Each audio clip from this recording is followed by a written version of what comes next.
Hi, I'm Jenna Lane, your Bucs insider for SportsTalkFlorida.com. The NFL Draft is finally here, and the Tampa Bay Buccaneers are finally on the clock at number 7.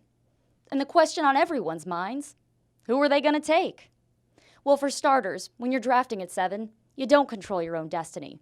The Bucs have 6 other teams that they have to wait for. But they should have an opportunity to get a player that can play right away and make an impact. What's interesting about this draft is the fact that you've got at least 4 teams that need quarterbacks. And typically when you're drafting this high, you're going to select the best available talent. But when you look at the players in this draft, I'd say that maybe only one of those top 5 is a quarterback. And that might be a little generous with Johnny Manziel. You look at the players, you've got Jadeveon Clowney out of South Carolina. You've got offensive tackle Greg Robinson out of Auburn. I would put Sammy Watkins out of Clemson up there as well. You've got Khalil Mack, an outside linebacker / defensive end out of Buffalo. And then you could possibly put Johnny Manziel in there, or you could put offensive tackle Jake Matthews in the conversation. Maybe even Taylor Lewan, but I would put Matthews ahead of him.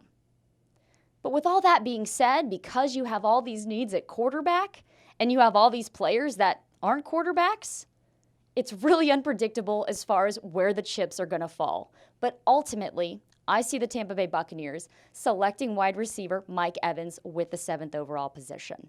Evans set school records at Texas A&M with nearly 1,400 receiving yards and 12 touchdowns, and against the University of Alabama, 279 receiving yards and a touchdown. That is against a Nick Saban defense, so that shows you what that guy can do in big game situations.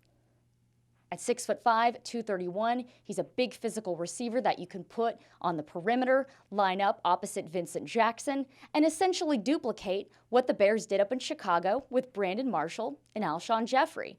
You gotta love that. The only knock on Evans would be, well, actually I'd put 2.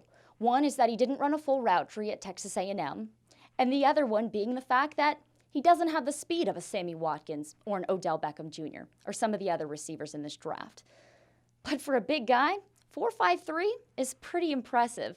So ultimately, I think the Bucs are going to go with Evans at 7, and I think they're going to get a player that you know can line up opposite Vincent Jackson starting from day 1 and essentially take over for Mike Williams.